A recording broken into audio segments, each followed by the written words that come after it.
தமிழக வெற்றி கழக அரசை கவிழ்ப்பதற்காக பேரம் பேசி ஊத்தங்கரை சட்டமன்ற உறுப்பினர் இளையராஜாவிடம் பேரம் பேசியதாக வழக்கு தொடரப்பட்டு முன்னாள் அமைச்சர் செந்தில் பாலாஜி, அவரது சகோதரர் அசோக்குமார் உள்ளிட்டோருக்கு சமன் வழங்கி திருவல்லிக்கேணி போலீசார் இப்போது கரூரில் ராமேஸ்வரப்பட்டியில் உள்ள அவரது பெற்றோரிடம் சமன் வழங்கியிருக்கிறது. இந்த சமன் உத்தரவின்படி வரும் திங்கட்கிழமை வரும் 6ஆம் தேதி திருவல்லிக்கேணி காவல் நிலையத்தில் முன்னாள் அமைச்சர் செந்தில் பாலாஜியும் அவரது சகோதரர் அசோக்குமாரும் விசாரணைக்கு ஆஜராக வேண்டும் என்று சமன் அனுப்பப்பட்டிருக்கிறது. ஏற்கனவே இந்த ஆட்சி கவிழ்ப்பு முயற்சி செய்ததாக தொடரப்பட்ட வழக்கில் திருநாவுக்கரசு உள்ளிட்ட 8 பேர் இதுவரை காவல்துறையினரால் கைது செய்யப்பட்டிருக்கிறார்கள்.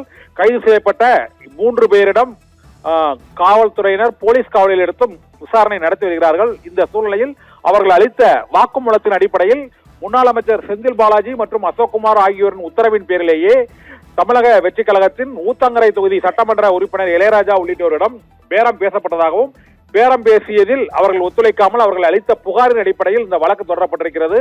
இந்த வழக்கு விசாரணையில் செந்தில் பாலாஜி மற்றும் அசோக்குமாரை காவல்துறையினர் கடந்த 3 நாட்களாக தேடுதல் வேட்டை நடத்தி வருவதாக தகவல் வெளியானது. இந்த சூழ்நிலையில் கரூர் ராமேஸ்வரப்பட்டியில் உள்ள செந்தில் பாலாஜியின் பெற்றோரிடம் திருவல்லிக்கேணி காவல் நிலையத்தில் செந்தில் பாலாஜியின் சகோதரர் அசோக்குமாரும் நேரில் விசாரணைக்கு திங்கட்கிழமை ஆஜராக வேண்டும் என சமனை அவரிடம் நேரடியாக வழங்கி இருக்கிறார்கள். இதனால் திங்கட்கிழமை செந்தில் பாலாஜியும் தலைமறைவாக இருக்கக்கூடிய அசோக்குமாரும் அவரது சகோதரர் அசோக்குமாரும் திருவல்லிக்கேணி காவல் நிலையத்தில் விசாரணைக்கு ஆஜராக வேண்டும் என சமன் அனுப்பப்பட்டிருக்கிறது. ஒருவேளை இந்த சமன் விசாரணைக்கு அவர்கள் ஆஜராகவில்லை என்றாலும் அல்லது வழக்கறிஞர்கள் மூலமாக கூடுதல் கால அவகாசம் கேட்டாலும் அடுத்த கட்டமாக பிடி வாரண்ட் பிறப்பிக்கப்படும் என எதிர்பார்க்கப்படுகிறது.